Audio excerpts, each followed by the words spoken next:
주신 하나님의 말씀 두 곳인데요. 먼저 구약성경 룻기 3장 1절에서 9절까지. 룻기 3장 1절에서 9절까지.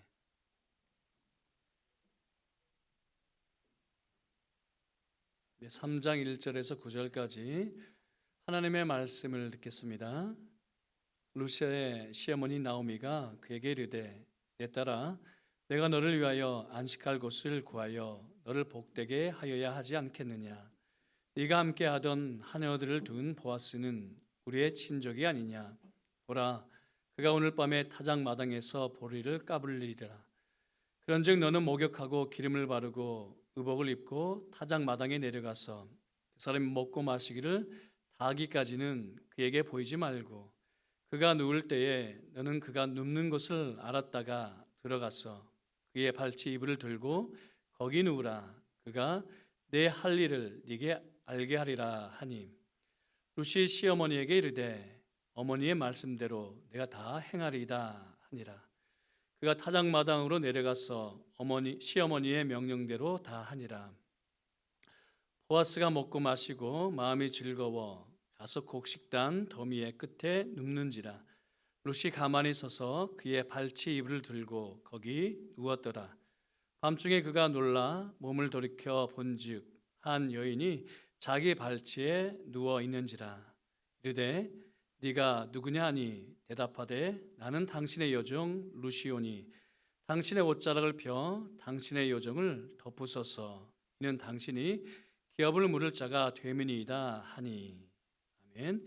이어서 신약성경 사도행전 2장 신약성경 사도행전 2장 42절에서 47절까지. 사도행전 2장 42절에서 47절까지 역시 하나님의 말씀을 듣겠습니다. 그들이 사도의 가르침을 받아 서로 교제하고 떡을 떼며 오로지 기도하기를 힘쓰니라. 사람마다 두려워하는데 사도들로 말미암아 기사와 표적이 많이 나타나니 믿는 사람이 다 함께 있어 모든 물건을 서로 통용하고 또 재산과 소유를 팔아 각 사람의 필요를 따라 나눠주며 날마다 마음을 같이하여 성전에 모이기를 힘쓰고 집에서 떡을 떼며 기쁨과 순전한 마음으로 음식을 먹고 하나님을 찬미하며 또 온 백성에게 칭송을 받으니 주께서 구원받는 사람을 날마다 더하게 하시리라. 아멘. 네, 다시 룻기로 돌아왔습니다. 산 위에 있는 동네 두 번째 시간인데요. 자, 우리 친구들 앞을 볼래요? 뭐라고요? 네, 시어머니 나오미와 룻이 베들레헴으로 돌아왔어요. 그래서 룻이 밭으로 나갔죠. 왜요?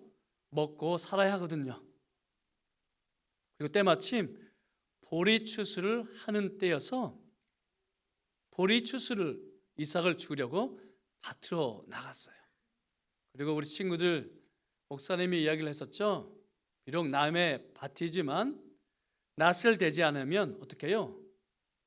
남의 밭에 들어가서 이삭을 마음껏 주워올 수 있었거든요. 자, 그런데 룻이 누구의 밭에 갔을까요? 누구의 밭에요? 맞아요. 네, 맞아요. 보아스의 밭에 가게 됐어요. 그죠? 앞서 배는 사람을 뒤따라갔지만 앞에 있는 사람을 따라갔지만 보아스의 밭에 이르게 되었어요. 사람들은 우연이라고 하지만 우리는 하나님을 믿는 사람들은 뭐랄까요?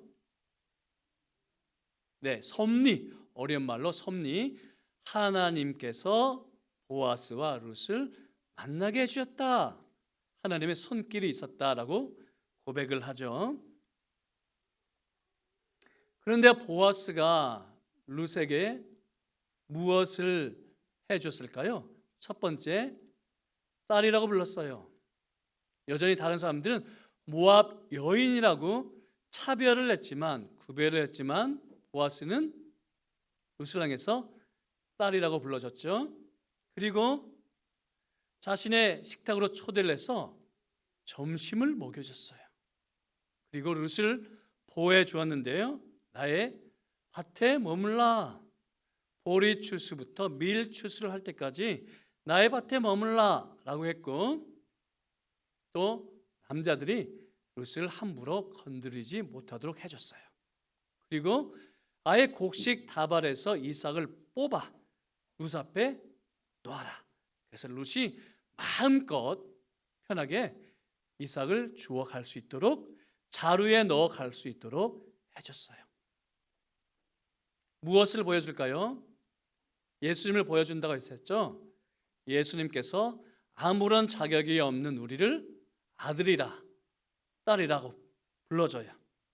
그리고 오늘 성찬이 있는데 주님의 식탁에 초대해서 주님의 몸을 상징하는 떡과 주님의 피를 상징하는 포도주를 마시라, 그렇게 이야기를 해줘요. 자, 그런데 주님의 상에 참여한다는 것은 예수님께서 우리를 영적으로 보호해 주신다라는 것을 의미하는데, 보아스가 그것을 보여줬죠. 자, 그래서 룻이요, 오늘 있었던 일을 어머니 나오미에게 다 이야기해 줬어요. 그러자 나오미가 눈이 멀고 마음이 상했었는데 하나님을 보게 돼요. 하나님이 살아계시다는 것을 깨닫게 되고 하나님이 우리를 위해서 여전히 일하고 계시다라는 것을 믿게 됐어요. 자, 그래서 나오미가 룻에게 한 가지 당부를 하는데, 한 가지 일을 시키는데 희한한 일을 시켜요. 희한한 일을 시켜요. 타작이 다 끝나면 보아스가 분명 타작 마당에 눕을 건데 어디에 눕는지 잘 지켜보고 있다가 남몰래 들어가서, 타작 마당에 남몰래 들어가서 그 발 옆에 누라, 이렇게 이야기를 하거든요. 이상하죠? 보아스가 자고 있는데 그 옆에 누라. 무슨 뜻일까요? 청혼한다는 뜻이에요. 청혼한다는 뜻인데 저와 결혼해주세요, 그런 뜻이에요. 그래서 아들 낳아주세요, 이런 뜻이에요. 그리고 잃어버린 땅을 찾아주세요 라고 하는 거예요. 그러면 나오미가 왜 이렇게 이런 일을 시켰을까요? 왜 그런 방식으로 청혼을 하도록 했을까요? 그래서 아들을 낳아달라, 땅을 다시 찾아달라, 그렇게 했을까요? 우리 친구들 혹시 아브라함 언약 기억하나요? 하나님께서 아브라함에게 세 가지를 약속하셨어요. 뭐? 네. 아브라함이 약속하셨는데 땅, 자손, 복을 약속하셨어요. 그래서 복의 통로가 되게 하셨어요. 그런데 복의 통로가 되게 위해서 반드시 있어야 될 게 있는데 무엇일까요? 땅과 자손이 있어야 돼요. 그런데 나오미는 땅을 잃어버렸고요, 아들도 없어요. 그럼 무엇일까요? 아브라함 언약에 참여하지 못했다는 뜻이에요. 그래서 보아스에게 나오미와 룻과 결혼해서 우리도 아브라함 언약에 참여하게 해주세요, 이렇게 이야기하는 거예요. 이해하셨나요? 아브라함 언약에 참여하게 해주세요, 그렇게 이야기하는 거예요. 자, 그런데 구약의 이스라엘 백성들은 그런 방식으로 아브라함 언약에 참여했는데요, 오늘날 예수님을 믿는 우리는 그런 방식으로 아브라함 언약에 참여할까요? 아니요. 남자와 여자가 결혼해서 아들, 딸을 낳는 방식으로 아브라함의 자손이 되지 않아요? 남자와 여자가 결혼하죠. 그렇게 해서 아들과 딸을 낳으면 자동적으로 아브라함의 자손이 될까요? 그렇지 않죠? 어떻게 아브라함의 자손이 될까요? 어떻게 아브라함의 자손이 될까요? 예수님을 믿으면, 예수님을 믿어야 아브라함의 자손이 돼요. 그래서 예수님께서도 이렇게 말씀하셨어요. 예수님의 어머니와 형제들이 왔는데 누가 내 어머니요 형제냐? 아니다. 하나님의 뜻대로 하는 자가 내 어머니요 형제라. 무슨 뜻일까요? 남자와 여자가 결혼해서 자동적으로 아브라함의 자손이 되는 게 아니에요. 그래서 사도 요한은 얘기하죠. 혈통과 육정과 사람의 뜻으로 되지 않고 하나님으로부터 나야 된다. 곧 예수님의 이름을 믿어야 하나님의 자손 아브라함의 자손이 돼요. 이제는 예수님을 믿어서 아브라함의 자손이 된다라는 거 기억하세요. 두 번째, 구약의 이스라엘 백성들은 무조건 땅을 지켜야 했어요. 잃어버리면 가까운 친족이 땅을 사줘야 했어요. 그러나 오늘날 우리는 땅을 지킬까요? 아니요. 오히려 땅을 팔아서, 오늘 사도행전 2장을 보았더니 땅을 팔아서 사람을 살리죠. 이런 방식으로 아브라함의 자손이 많아졌다라고 사도행전 2장이 이야기를 해요. 아브라함의 자손이 되는 것은 예수님을 믿어서 이제는 땅을 지키는 방식이 아니라 땅을 팔아서 형제를 살려한다라는 것, 우리 친구들 기억하셨으면 좋겠어요. 네. 자, 오늘 3장을 설교하기 전에 2장을 잠시 복습할까요? 시어머니를 따라 베들레헴으로 돌아온 룻은 이삭을 주러 밭으로 나갔습니다. 왜요? 먹고 살아야 했거든요. 그리고 마침 성경을 보면 보리 추수를 하는 때였거든요. 그리고 율법에 따르면 비록 남의 밭이지만 어떻게 해요? 낫을 대지만 않으면 마음껏 이삭을 주워올 수 있었거든요. 무엇을 말할까요? 하나님의 마음입니다. 고아와 과부와 나그네를 향한 하나님의 마음이죠. 자, 그런데 누구의 밭으로 가게 되었나요? 그저 앞서 배는 자를 따라갔을 뿐인데 보아스의 밭에 이르게 되었죠. 사람들은 우연이라고 하지만 우리는 하나님의 섭리라고 고백을 합니다. 하나님의 손길이라고 찬양을 합니다. 그리고 보아스는 하나님으로 가득한 사람이었는데요, 율법을 문자적으로 실천하는 사람이 아니라 율법의 요구 그 이상을 하는 사람이었거든요. 그래서 사람들은 룻을 여전히 모압 여성이라고 구분했지만 보아스는 딸이라 함으로써 룻을 공동체의 한 사람으로 받아주었다는 뜻입니다. 그뿐인가요? 자신의 식탁에 초대해서 함께 식사를 했고, 그리고 이삭을 아예 룻 앞에 떨어뜨려 놓아서 마음 편하게 마음껏 자루에 담아 갈 수 있게 해주었죠. 그리고 남자들이 룻을 함부로 건드리지 못하도록 울타리까지 쳐주었습니다.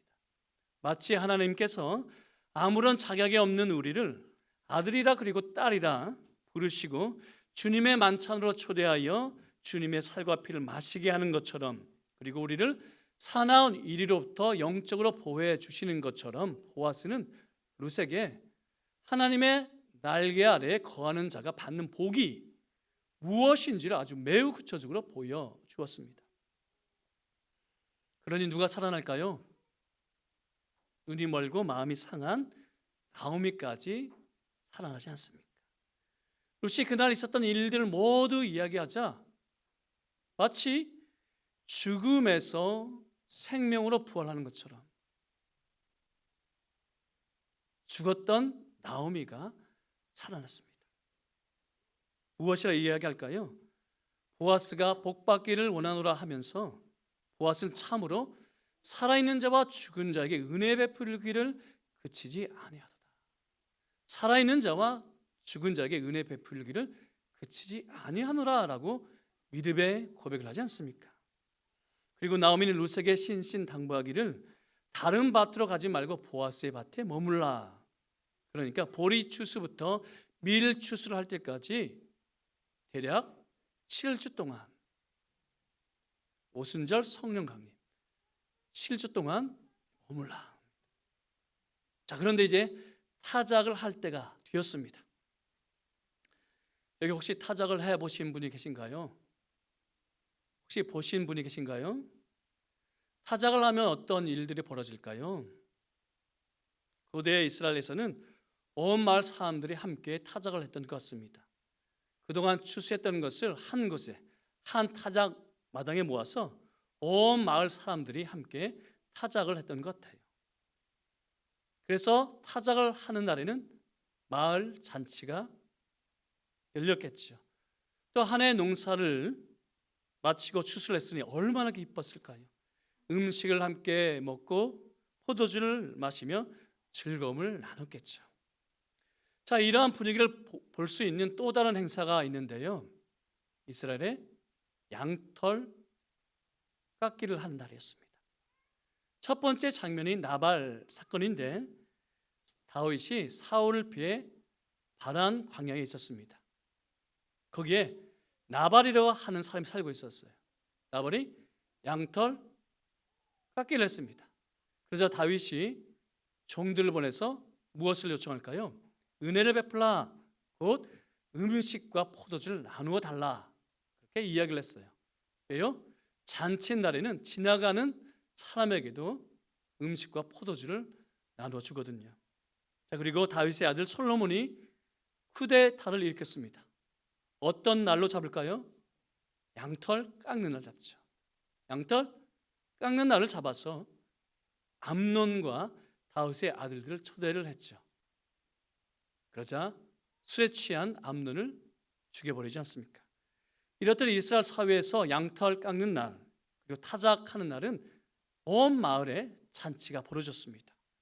음식과 술이 넘쳤고 또 사람들은 가물을 즐겼으며 특별히 고아와 과부들에게 은혜를 베풀었거든요. 자, 그런데 바로 그날을 나오미가 잡습니다. 무엇인가를 꾀하죠. 언뜻 보면 이해할 수 없는 계획인데 타작마당에 몰래 들어가서, 아마 타작마당은 금녀의 구역이었던 것 같아요. 남자들만 머물렀던 것 같습니다. 타작마당에 몰래 들어가서 보아스 옆에, 발 옆에 누우라 하거든요. 도대체 무슨 꿍꿍이일까요? 무엇을 노렸을까요? 자, 본문을 이해하기 위해서는 창세기 12장으로 돌아가야 합니다. 우리 친구들에게 이야기했던 것처럼 하나님께서 갈대아 우르에 있던 아브라함에게 세 가지를 약속하셨죠. 땅, 자손, 복. 그러니까 아브라함에게 복의 통로가 되게 하겠다라고 약속을 하셨어요. 그런데 복의 통로가 되기 위한 전제 조건 두 가지가 있었는데 땅과 자손입니다. 땅과 자손은 아브라함과 이스라엘 백성들이 복의 통로가 되기 위한 필수 조건이었습니다. 그래서 첫째, 아브라함과 이스라엘 백성들은 약속의 땅에서 떠나지 말아야 했죠. 아브라함의 일생과 이삭의 일생이 그것을 보여주지 않습니까? 그리고 하나님께서 주신 땅을 함부로 팔 수도 없었어요. 나봇의 포도원 사건이 그것을 이야기하죠. 북이스라엘 아합 왕이 나봇에게 더 좋은 포도원을 줄 테니 네가 가진 포도를 팔라, 더 값을 주겠다 했지만 나봇은 거절했습니다. 왜요? 하나님께서 주신 기업이었거든요. 자, 그럼 자손은 어떨까요? 이스라엘 족장들의 역사를 보면 한마디로 자손을 얻기 위한 투쟁의 시간이었습니다. 아브라함은 이삭을 얻기까지 무려 25년을 기다려야 했고요. 이삭도 또 자손을 얻기 위해 무려 20년의 시간을 견뎌야 했습니다. 그래서 오늘날과 달리 구약 시대에 자식을 얻지 못하는 것은 마치 형벌과 같았죠. 사무엘의 어머니 한나가 그것을 토로하지 않습니까? 그리고 오늘날 우리의 시각으로 보면 도저히 이해할 수 없는 일까지 벌였는데 다말이 시아버지를 통해서 자손을 얻거든요. 자, 유다에게 세 아들이 있었어요. 엘, 오난 그리고 셀라. 자, 그런데 첫째 아들 엘은 가나안의 여인 다말과 혼인을 했더랬습니다. 그런데 엘은 자식도 없이 죽고 말았죠. 그러자 유다가 어떤 일을 시킬까요? 둘째 오난을 다말에게 보내서 형의 자손을 이으라, 이렇게 이야기를 했습니다. 그런데 오난도 죽고 말았습니다. 그러자 유다는 막내 셀라까지 형들의 뒤를 따라갈까 봐 가나안 여인 다말을 친정으로 보내버렸습니다. 그러자 다말이 이상한 일을 꾸미죠. 시아버지 유다를 통해서 자식을 얻거든요. 후에 이 일을 알게 된 유다가 어떻게 대처할까요? 당연히 돌로 쳐 죽여야 했지만 이런 말을 합니다. 다말이 나보다 옳도다. 다말이 나보다 옳도다. 이렇게 이야기를 해요. 그리고 성경도 다말의 행위에 대해서 아무런 비난을 하지 않습니다. 도대체 왜 그럴까요? 옛 언약 시대의 자손은 아브라함 언약 안에 포함되어 있거든요. 하나님의 약속이거든요. 그래서 하나님은 매우 독특한 제도를 아예 율법으로 주셨습니다. 신명기 25장 5절과 6절 말씀 우리 함께 읽어볼까요? 시작.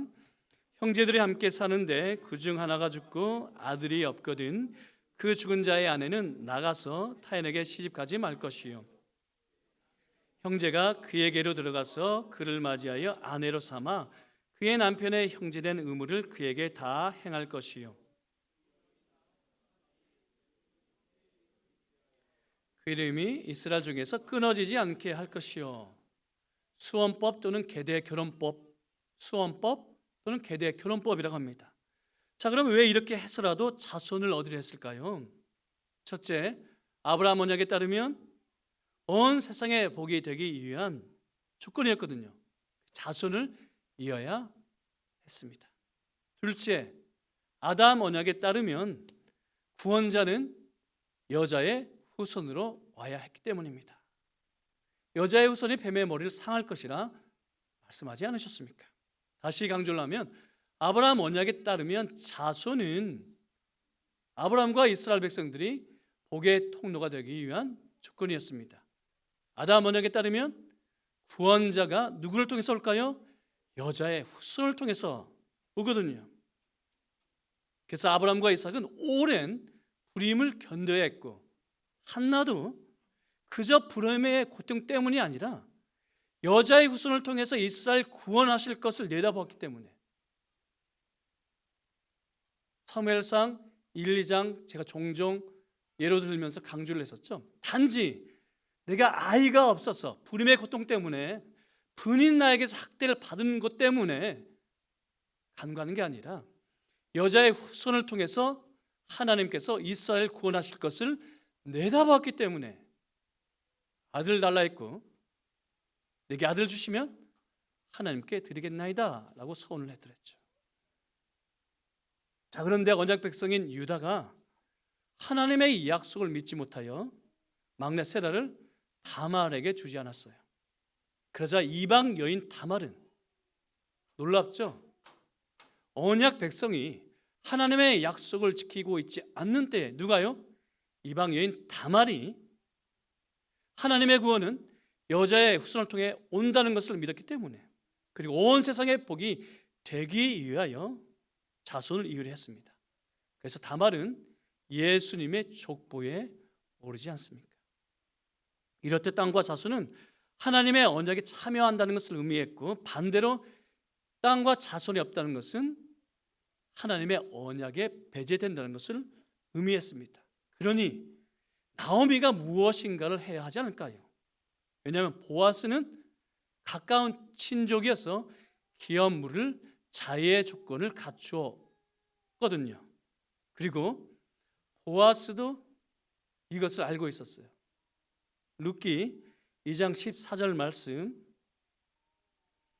여호와께서 네가 행한 일에 보답하시기를 원하며 이스라엘의 하나님 여호와께서 그의 날개에 볼을 받으러 온 네게, 룻에게 얘기하는 거죠. 온전한 상 주시길 원하노라. 자, 그런데 밀 추수가 끝날 때까지 보아스는 아무런 일도 하지 않고 있었습니다. 그러니까 룻과 나오미의 처지를 알고 있으면서도, 그리고 수원 제도와 기업 물을 제도를 통해서 그 율법이 있다는 것을 알고 있으면서 또 자신이 그 조건을 갖추고 있다는 것을 알면서도 무려 7주가 지나도록 아무런 일을 하지 않고 있었어요. 그러니 나오미가 그 무엇인가를 해야 하지 않을까요? 그러니까 보아스에게 당신이 우리를 회복할 자입니다. 이제 공적으로 기업 물을 자의 일을 하셔야 됩니다 라고 이야기를 하는 것이죠. 여기서 첫 번째 교훈을 말씀드리겠습니다. 자, 그럼 나오미가 이렇게 대담한 시도를 할 수 있었던 이유는 무엇일까요? 첫 번째, 하나님의 일하심을 보았기 때문입니다. 보아스를 만나게 하셨고 보아스를 통해 죽은 자와 산 자를 살리시는 하나님의 손길을 보았기 때문입니다. 그러니 계속 강조하지만 막연하게 하나님을 믿지 마시고 구체적으로 하나님을 가까이 하십시오. 그리고 하나님의 손길을 보시기를 간절히 바랍니다. 두 번째, 나오미가 이렇게 대담한 시도를 할 수 있었던 이유는 보아스가 사는 마을에는 율법이 통할 것이라는 기대가 있었기 때문입니다. 여기는 말씀이 통할 것이라는 희망이 있었기 때문입니다. 이게 도대체 무슨 말일까요? 여러분, 율법에 수원 제도가 있었고 기업 물은 제도가 있었어요. 자, 그런데 이 두 제도가 이스라엘 역사 가운데 잘 지켜졌을까요? 그렇지 않다는 것을 보여주죠. 유다가 그것을 하지 않지 않습니까? 그리고 기업 물은 제도는 재산상의 손실이 막심해서 사람들이 좋아를 하지 않았습니다. 나오미도 모를 리가 없죠. 그래서 잘못하면 룻이 창녀로 취급받을 수 있음에도 불구하고, 그러다 룻이 돌에 맞아 죽을 수 있음에도 불구하고 이렇게 대담한 시도를 할 수 있었던 이유는 이 말에는 율법이 통하는구나, 말씀이 상식이구나, 이것을 알았다는 뜻입니다. 지난달 사랑방 모임을 하면서 이런 질문을 했었죠. 당신은 언제 영적 보호를 받고 있다 생각하십니까? 그리고 한금교회를 향한 여러분의 기대는 무엇입니까? 자, 그런데 이러한 기대를 이루기 위해서 무엇이 선결되어야 할까요? 말씀이 상식이 되는 교회가 되어야 합니다. 말씀이 통하는 교회가 되어야 합니다. 구체적인 모습이 사도행전 2장에 기록되어 있는데, 오순절 성령 강림 이후에 사도 베드로가 예루살렘 사람들에게 복음을 설교했습니다. 그러자 세례받은 사람이 무려 3,000명이나 되었어요. 함께 모여서 무엇을 했을까요? 사도행전 2장 42절 말씀에 따르면 지난주 강의를 들은 것처럼 말씀과 성례와 기도가 있죠. 그렇죠? 사도의 가르침을 받아 설교가 있습니다. 교제하고 떡을 떼며 성례가 있습니다. 오로지 기도하기를 힘썼다. 그래서 웨스트민스터 신앙 고백서는 말씀과 성례와 기도를 은혜 방편이라고 하죠. 하이델베르크 요리문답은 말씀과 성례 두 가지만 들지만 우리의 교단에 받아들이고 있는 웨스트민스터 신앙 고백서는 말씀과 성례와 기도를 은혜의 방편이라고 합니다. 그리고 재산과 소유를 팔아 각 사람의 필요를 채웠다 하고 있습니다. 자, 그런데 무엇으로부터 시작될까요? 무엇으로부터 시작되죠? 사도의 가르침을 받아. 왜냐하면 교회는 전통이나 관습 또는 철학이나 사조가 움직이는 곳이 아니거든요. 말씀이 상식이 되어야 하기 때문입니다. 그러니까 말씀이 천지를 창조하고 성령이 온 수면 위에 운행하는 것처럼 말씀이 교회를 다스리고 성령이 교회를 성도를 충동해야 하기 때문입니다. 다시 강조하지만 관습이 다스리는 교회가 아니라, 욕망이 충동하는 것이 아니라 말씀이 다스리는 교회, 성령이 충동하는 교회가 되어야 하기 때문입니다.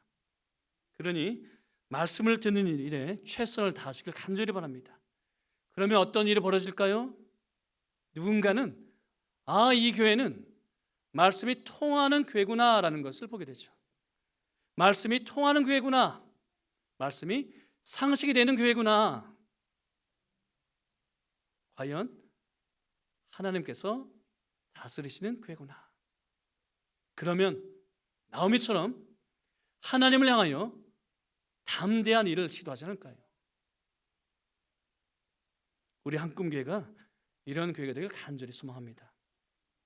다시 돌아가서 옛 언약 시대 아래에서 그토록 소중히 여겼던 땅과 자손은 자 그럼 새 언약 시대에 넘어와서 어떻게 됐을까요? 지금도 기업 무르는 제도를 통해서 땅을 되찾아와야 하고 수원 제도를 통해 자손을 이어가야 할까요?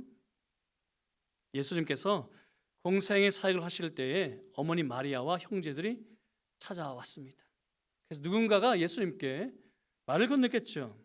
밖에서 어머니와 동생들이 기다리고 있어요. 그러자 예수님께서 이렇게 대답하셨습니다. 누가 내 어머니며 동생들이냐 하시면서 둘러앉은 사람들을 가리키면서 보라 내 어머니여 동생들을 보라. 누구든지 하나님의 뜻대로 행하는 자가 내 어머니요 형제라 하셨습니다. 그리고 이런 말씀도 하셨죠. 마태복음 19장 29절 말씀 같이 읽어볼까요? 시작.